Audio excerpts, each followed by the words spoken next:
मैं doctor BS दादीश एक बार पुनः आप सभी विद्यार्थियों का हार्दिक अभिनंदन करता हूं आपके अपने ABC एग्रो क्लासेस उदयपुर के ई प्लेटफॉर्म पर। देखिए, आज फिर हम एक बहुत महत्वपूर्ण टॉपिक पर चर्चा करने वाले हैं। वो टॉपिक संबंध रखता है मृदा विज्ञान से। मृदा विज्ञान से आपके 11वीं में, 12वीं में, जेट में, CUT में या और भी कोई कॉम्पिटिटिव एग्जाम हो, वहां पर प्रश्न आते ही आते हैं। तो चलिए आज हम टॉपिक स्टार्ट करने वाले हैं मृदा विज्ञान का। वो बहुत महत्वपूर्ण टॉपिक है। देखिएगा, मृदा विज्ञान का जो टॉपिक हम आज पढ़ने वाले हैं उसे कहा जाता है सोयल प्रोफाइल, जिसे आप हिंदी में बोलते हैं मृदा परिच्छेदिका।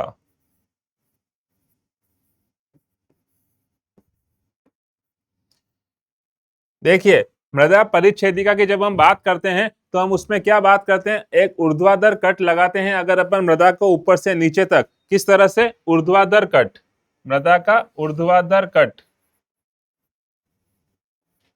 काट। तो जब हम मृदा का इस तरह से ऊपर से नीचे ऊर्ध्वाधर काट लगाते हैं तो आपको इसमें अलग अलग परतें नजर आती हैं। इन अलग अलग परतों को मिलाकर अगर आपसे एक नाम बोलना चाहे तो वो नाम क्या कहलाता है, सोयल प्रोफाइल। उसे क्या कहा जाता है, सोयल प्रोफाइल। तो हम आज उसी प्रोफाइल की बात करने वाले हैं कि उसमें कौन कौन सी परतें होती है। तो याद रखिएगा, इसकी परतों का जो सीक्वेंस है वो इस तरह से देखिएगा, O A E B C और लास्ट में आता है R। तो ये अगर आपसे कभी इन परतों का सीक्वेंस भी पूछ लें कि सीक्वेंस क्या होता है तो उनका आंसर आप याद रखिएगा, O A E B C और R। इन सब परतों का अगर हम काट देखें तो इन सबको मिला के क्या कहा जाता है, सोयल प्रोफाइल। अब देखिए, जब हम इन सोयल प्रोफाइल की बात करते हैं तो मैंने आपको बताया एक पूरा ऊर्ध्वाधर कट होता है जिसमें ऊपर से नीचे तक अलग अलग क्या होती है, परतें होती है। उन परतों के नाम आपको मैंने दे रखे हैं, O A E B C और R। अब देखिए, सबसे पहला जो चरण है उसको क्या कहा जाएगा, O, कार्बनिक संस्तर। O को हम क्या बोलेंगे, कार्बनिक संस्तर। संस्तर का मतलब होता है ओरिजन, होराइजन, जिसको आप ऐसे बोल सकते हो HORIZON, होरिजन। ठीक है। तो अगर आपसे कभी ऐसा पूछ लें कि इसका क्या मतलब होता है, किसे बोलते हैं होरिजन, तो कार्बनिक संस्तर। तो सबसे ऊपर वाला जो संस्तर होता है उसे क्या कहा जाता है, कार्बनिक संस्तर। अब देखिए, कार्बनिक संस्तर जो होता है वो सबसे ऊपरी स्तर है। ऑब्वियस बात है, दिख रहा है आपको डायग्राम में, सबसे ऊपरी स्तर। तो अगर हम इसके बारे में बात करें तो ये सबसे ऊपरी स्तर है। और ये कहाँ पाया जाता है, तो याद रखिएगा, ये अकर्षित भूमि, अकर्षित भूमि जहाँ पे अभी तक खेती नहीं हुई है उसे कहा जाता है अकर्षित भूमि। तो वहां पर इसका ओरिजिन होता है। तो याद रखिएगा, ये सबसे ऊपरी स्तर है जो अकर्षित मृदा में पाया जाता है। अब देखिए, इसके जस्ट नीचे क्या दे रखा है, इसके जस्ट नीचे दे रखा ए, ये वाला भाग ए। ए के अंदर याद रखिएगा खनिज पदार्थ की मात्रा अधिक होती है, खनिज पदार्थ की मात्रा अधिक होती है। ओ के नीचे क्या आया, ए। ए में हमने क्या बताया आपको, खनिज पदार्थ की जो मात्रा होती है वो इसमें क्या होती है, अधिक होती है। और इसीलिए इसका जो कलर है वो नीचे के लेयर से ज्यादा गहरा होता है। इसका कलर कैसा होता है, गहरा। ये याद रखिएगा, इसका रंग जो होता है वो नीचे की परतों से क्या होता है, ज्यादा गहरा कलर होता है। किसका, खनिज पदार्थ वाला कौन सा लेयर पढ़ रहे हैं हम, ए का। अब देखिए, अगर आपसे पूछे ए के जस्ट नीचे क्या आ रहा है, ए के जस्ट नीचे आ रहा है ई, जिसे हम क्या बोलते हैं, ई स्तर को हम बोलते हैं निक्षालन स्तर। इसका नाम याद रखिएगा आप, निक्षालन, निक्षालन स्तर। निक्षालन का मतलब होता है ऊपर से खनिज पदार्थों का बहकर नीचे आ जाना, इसको हम बोलते हैं निक्षालन। तो देखिए, निक्षालन में इस परत में क्या होगा, जो सारे ऑक्साइड्स हैं वो नीचे आ जाते हैं और नीचे आकर यहाँ पर इकट्ठे हो जाते हैं। ऊपर की परत से ए से निक्षालित होकर कहाँ आ जाते हैं, वो ई के अंदर। और कौन आते हैं, तो याद रखिएगा ऑक्साइड, ऑक्साइड। सारे ऑक्साइड क्या होते हैं, ए से हटकर कहाँ आ गए, नीचे आ गए। इसको हम क्या बोलते हैं, निक्षालन होना। अब देखिए, ए के जस्ट नीचे आपको क्या दे रखा है, बी। अब देखिए ऊपर से जो निकल कर जा रहे थे वो सब कहाँ इकट्ठे हो रहे हैं, बी के अंदर, तो इसको बोलते हैं निक्षेपण। देखिए कोई चीज अगर ऊपर से हट रही है तो उससे वहां कहा जाएगा निक्षेपण, वहां से हटना, और कोई चीज नीचे आके जमा हो रही है तो उसे कहा जाएगा निक्षेपण। का मतलब होता है जमा होना, निक्षेपण का मतलब होता है जमा होना। तो कोई चीज अगर ऊपर से नीचे आ रही है तो ऊपर से हटी तो वॉशिंग आउट हो गया, नीचे आकर इकट्ठी हो गई तो उसे वॉश इन बोलेंगे, तो ऊपर लीचिंग हुई, नीचे डिपोजिशन हो गया, ऊपर से हटना हो गया, नीचे आकर जमना हो गया। तो अगर अभी कभी आपसे पूछ लें कि कौन सा ओरिजिन है जिसमें इकट्ठा हो जाता है, तो उसका आंसर क्या बताएंगे आप लोग, बी बताएंगे। इसीलिए इसको हम क्या बोलते हैं, निक्षेपण स्तर। निक्षेपण स्तर के साथ साथ में अगर कभी पूछे तो आप इसको क्या बोल सकते हो, सब सोयल, अवमृदा। ये चीज आप याद रखिएगा, अवमृदा। तो हमने ओ की बात करी, हमने ए की बात करी, हमने ई की बात करी, और हमने अभी बी की बात करी। अब देखिए इसके जस्ट नीचे सी, ये जो सी लेयर है इसको कहा जाता है असंगठित पदार्थ, असंगठित, अनऑर्गेनाइज होता है, उससे हम क्या बोलेंगे, सी बोलेंगे। ये चीज आप याद रखिएगा, सी लेयर जो होती है उसे असंगठित कहा जाता है। अच्छा, इसी से क्या होता है, ए और बी का डेवलपमेंट होता है। अगर आपसे पूछें कि सी से किसका विकास होता है तो ए का भी होता है और बी का भी विकास होता है। अब देखिए कुछ इंपॉर्टेंट चीजें आती है, वो इंपॉर्टेंट चीजें आती है, एक वर्ड आता है उससे बोलते हैं सोलम, और एक वर्ड आता है जिसे बोलते हैं रिगोलियत। देखिएगा एक वर्ड आता है जिसे हम बोलते हैं सोलम, और एक वर्ड आता है जिससे हम बोलते हैं रिगोलियत।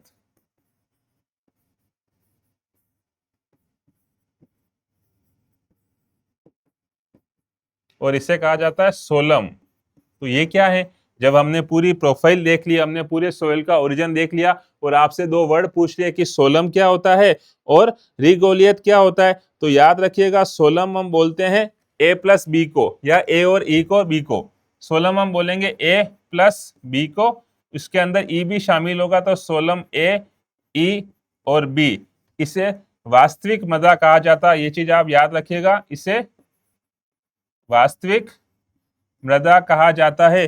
तो सोलम अगर आपसे पूछ लें तो सोलम का मतलब क्या हो गया, उसमें ए भी आ गया, बी भी आ गया और सी भी आ गया। सेकंड क्वेश्चन दे रखा है आपको, रिगोलियत। रिगोलियत का मतलब होता है डिसऑर्गेनाइज्ड, असंगठित पैतृक पदार्थ। याद रखिएगा, असंगठित पैतृक पदार्थ। तो अगर आपसे पूछे रिगोलियत का मतलब क्या होता है, तो याद रखिएगा रिगोलियत के अंदर क्या क्या चीजें शामिल हो जाएगी।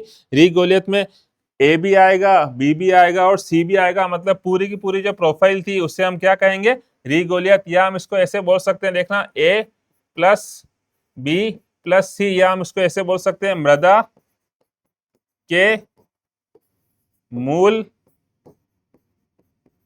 पदार्थ को क्या कहा जाता है, उसे रिगोलियत कहा जाता है। ये चीज आप याद रखिएगा, रिगोलियत कहा जाता है। तो देखिए आपको सोलम का मतलब समझ में आया, आपको रिगोलियत का मतलब समझ में आया। रिगोलियत में हम क्या करते हैं, सारे जो भी लेयर होते हैं उन सबको एक साथ उसमें यूज कर लेते हैं, इसे कहा जाता है रिगोलियत पदार्थ। अब देखिए इसके आगे अगर एक दूसरे टॉपिक, इंपोर्टेंट टॉपिक की बात करें, तो वो इंपोर्टेंट टॉपिक भी आप जानते हैं, वो इंपोर्टेंट टॉपिक कहलाता है मृदा का रंग। बहुत इंपोर्टेंट टॉपिक है, उसे कहा जाता है सोयल कलर, मृदा रंग। सोयल कलर के ऊपर शॉर्ट नोट लिखने के लिए आ सकता है, मृदा रंग के ऊपर आपको कोई ऑब्जेक्टिव प्रश्न पूछ सकते हैं, तो ये मृदा रंग के भी एक बहुत महत्वपूर्ण प्रश्न बनते हैं। सबसे पहला प्रश्न देखिएगा, मृदा रंग का निर्धारण कैसे करेंगे हम, तो याद रखिएगा मृदा रंग का निर्धारण जो होता है वो इससे किया जाता है मुंसेल चार्ट। अगर आपने कभी नाम सुना हो, मुंसेल रंग चार्ट। मृदा रंग का निर्धारण अगर किससे किया जाता, अगर कभी आपसे पूछ लें तो उसका आंसर आप क्या बताएंगे, मुंसेल कलर चार्ट। अब देखिए इस कलर चार्ट में होता क्या है, अगर आपसे इस मुंसेल रंग चार्ट के बारे में पूछें तो इसमें 170 के ऊपर अलग अलग कलर के स्टैंडर्ड होते हैं, अलग अलग ऑप्शन दे रखे होते हैं, तो उसके ऊपर 170 प्लस क्या होते हैं, कलर के ऑप्शन दे रखे होते हैं रंग के 170 से ऊपर, याद रखिएगा आप 170 से ऊपर तक उसमें कलर के कॉम्बिनेशन दिए हुए होते हैं। अब देखिए इसमें क्या होता है, जो मृदा का रंग होता है वो किसको अफेक्ट करता है, तो याद रखिएगा वो टेम्परेचर और मॉइस्चर को इफेक्ट करता है। किस किस को प्रभावित करता है, ताप, टेम्परेचर और नमी, मॉइस्चर, इन दोनों को ये मृदा का जो रंग होता है वो प्रभावित करता है। अब देखिए मुंसेल चार्ट के 3 भाग होते हैं, वो 3 भाग कौन कौन से होते हैं, अगर आपसे सिंपल पूछे वो 3 भाग होते हैं। एक तो होता है ह्यू, दूसरा होता है वैल्यू और तीसरा होता है क्रोमा। ये 3 नाम आप याद रखिएगा, ह्यू, वैल्यू और क्रोमा, ये तीनों किसके पार्ट हैं, मुंसेल चार्ट के पार्ट हैं। अब देखिए मुंसेल चार्ट में जो सबसे पहला आपको बताया ह्यू, ह्यू क्या डिसाइड करता है, तो ये ह्यू बताता है हमको प्रकाश की तरंग दैर्ध्य। क्या बताता है, प्रकाश की वेवलेंथ, जिसे कहा जाता है तरंग दैर्ध्य, जिसे सिंबॉलिक रूप में अगर बोले तो इसे इस तरह से लैम्डा से शो करते हैं। तो याद रखिएगा लैम्डा प्रकाश की तरंग दैर्ध्य के बारे में आपको सारी जानकारी किससे मिलती है, ह्यू से मिलती है। और इसकी जो रेंज होती है वो रेंज आप याद रखिएगा 0.1 से 10 तक की इसकी रेंज होती है, क्योंकि अलग अलग वेवलेंथ होती है, अलग अलग उसके ऊपर नंबर शो कर रखे होते हैं, उसी आधार पर उस कलर का डिटर्मिनेशन किया जाता है, किसका, तरंग दैर्ध्य का, और वो हम करते हैं किससे, ह्यू से। अब देखिए दूसरा नाम दे रखा है वैल्यू, वैल्यू हमको बताता है प्रकाश की कुल मात्रा, प्रकाश की कुल मात्रा के बारे में अगर आपसे पूछें कि इसको कौन डिटरमाइन करेगा, तो उसका आंसर आप लोग क्या बताएंगे, वैल्यू। वैल्यू से हमको क्या पता लगता है, प्रकाश की मात्रा का पता लगता है कि प्रकाश की कुल मात्रा कितनी आ रही है, वैल्यू। अब देखिए वैल्यू जो होती है उसकी भी रेंज अगर आपसे पूछें तो उसकी भी रेंज सेम होती है, इसकी रेंज 0 से 10 तक होती है। और 0 अगर पूछे तो 0 होता है ब्लैक कलर, और 10 अगर आपसे पूछ ले कि वैल्यू के अंदर जो 10 नंबर हैं वो किस कलर की होगी, तो आप याद रखिएगा वो व्हाइट कलर की होगी। किसकी होगी, सफेद कलर, सफेद। अब देखिए हमने ह्यू के बारे में बात कर ली, हमने वैल्यू के बारे में बात कर ली। तीसरा वर्ड दे रखा है आपको क्रोमा। ये क्रोमा हमको बताता है तरंग दैर्ध्य की अपेक्षित शुद्धता। जिस तरंग दैर्ध्य की हम बात कर रहे हैं, ये तरंग दैर्ध्य की प्योरिटी बताता है आपको, अपेक्षित शुद्धता। शुद्धता का मतलब क्या होता है, प्योरिटी। तो अगर आपको प्योरिटी के बारे में पूछे तो उसका आंसर आप क्या बताओगे, क्रोमा, जिससे हम क्या बोलते हैं, क्रोमा से पता लगता है। और इसकी रेंज जो होती है वो 8 तक होती है। तो याद रखिएगा इसकी रेंज कहाँ तक होती है, 0 से लेके 8 तक होती है। तो इस तरह से अगर आपसे पूछे मृदा रंग के बारे में, तो मृदा रंग से हमको क्या पता लगता है, तो मृदा रंग से हमको पैतृक पदार्थों के कलर के बारे में पता लगता है। तो ये 3 ऑप्शन आपको मैंने बताए मृदा रंग के, ह्यू, वैल्यू और तीसरा ऑप्शन क्या बताया मैंने आपको, तीसरा ऑप्शन बताया मैंने आपको क्रोमा। ये चीज आपको पता होनी चाहिए। ये सारी बातें थी मृदा रंग के बारे में। अब देखिए जब हम मृदा के रंग की बात करते हैं तो क्या होता है, कुछ खनिज ऐसे पदार्थ होते हैं, कुछ खनिज जिनकी उपस्थिति से मृदा का रंग पता लगता है। मृदा का रंग पता लगता है कि कौन सा खनिज अगर ज्यादा मात्रा में उपस्थित है तो उस मृदा का कलर क्या हो जाएगा। तो इसके 2-3 मुख्य रूप से एग्जाम्पल हैं, वो आपको पता होना चाहिए। उसमें से एग्जाम्पल अगर आपको पूछें कि मृदा का लाल रंग और पीला रंग, अगर आपको ऐसा पूछ लें मृदा का रंग अगर लाल है तो किस खनिज की उपस्थिति के कारण हो सकता है, और अगर आपसे पीला पूछ लें तो किस खनिज की उपस्थिति में हो सकता है, तो याद रखिएगा हेमेटाइट। हेमेटाइट एक मिनरल होता है, खनिज पदार्थ होता है, जिसकी उपस्थिति के कारण से मृदा का जो रंग होता है वो कैसा हो जाता है, लाल हो जाता है। और अगर आपसे पीले कलर का पूछे तो उसका आंसर याद रखिएगा लाइमोनाइट।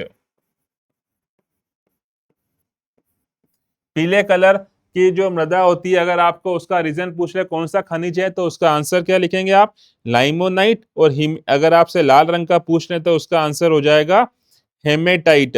अगर यही आपको ब्लैक कलर के बारे में पूछ लें, काला कलर, तो उसका आंसर आप याद रखिएगा मैग्नेटाइट।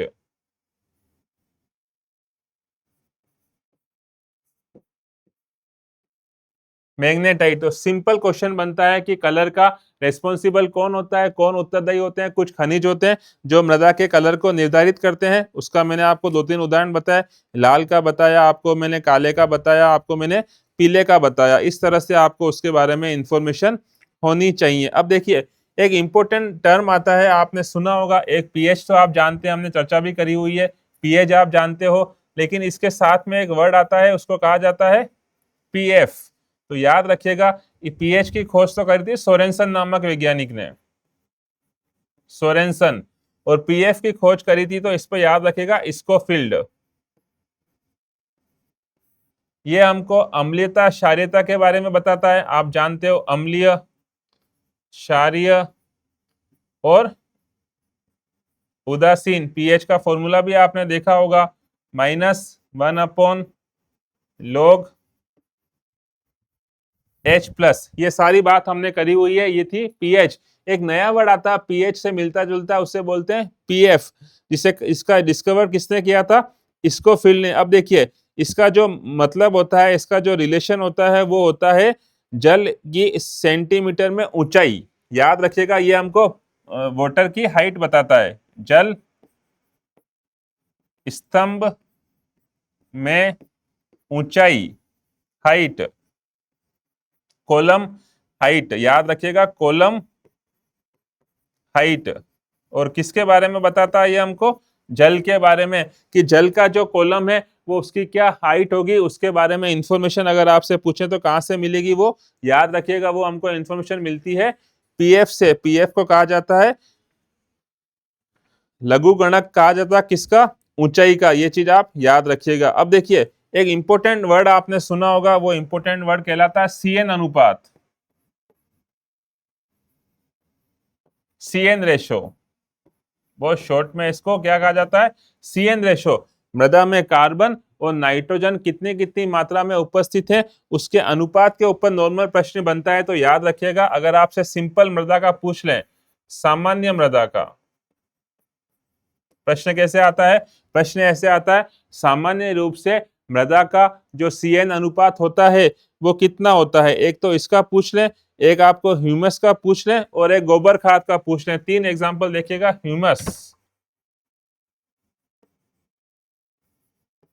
और गोबर खाद, जिसे हम क्या बोलते हैं, FYM। और एक नाम आपने सुना होगा जिसे कहा जाता है सूक्ष्म जीव, माइक्रो ऑर्गेनिज्म। इनके ऊपर प्रश्न बनता है। तो याद रखिएगा, अगर आपसे सामान्य मृदा का पूछ लें, तो सामान्य मृदा का जो अनुपात होता है वो होता है 10:12:1। ह्यूमस का होता है 10:1। गोबर की खाद का होता है 20:30:1। और अगर आपसे सूक्ष्म जीवों का पूछ लें, तो सूक्ष्म जीवों का अनुपात जो होता है वो होता है 4:9 से लेके 1। तो इस तरह से आपको क्या होता है, सीएन अनुपात के ऊपर प्रश्न बनता है, जो आपको पता होना चाहिए। अब देखिए, अगर आपसे और कोई प्रश्न पूछ लें कि मृदा के अंदर ह्यूमस जो होता है, ह्यूमस के अवयव क्या क्या होते हैं, अगर आपसे कभी पूछ लें, ह्यूमस की जब हमने बात करी है, ह्यूमस, ह्यूमस के अवयव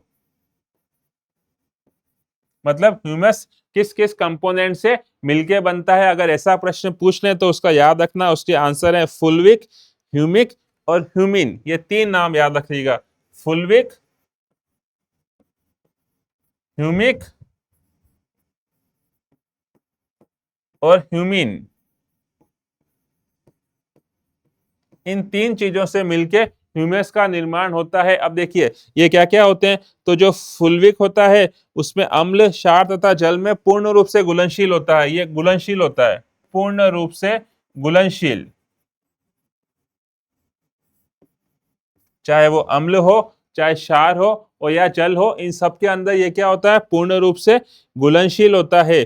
और ह्यूमिक जो होता है वो क्षार में घुलनशील होता है। याद रखिएगा, ह्यूमिक किस में घुलनशील होता है, क्षार, बेस में घुलनशील होता है। और ह्यूमिन जो होता है वो अघुलनशील होता है। ये चीज आप याद रखिएगा, वो क्या होता है, अघुलनशील होता है। तो अगर आपसे इस तरह से प्रश्न पूछें कि ह्यूमस के पार्ट क्या क्या होते हैं, तो वो मैंने आज पार्ट बताया आपको। इस तरह से मृदा विज्ञान के ऊपर बहुत महत्वपूर्ण प्रश्न बनते हैं। आज भी हमने मृदा के कुछ महत्वपूर्ण बिंदुओं को कवर करने का प्रयास किया है। जुड़े रहिएगा आपके अपने ABC एग्रो क्लासेस उदयपुर के ई प्लेटफॉर्म से। बहुत बहुत धन्यवाद आप सभी का।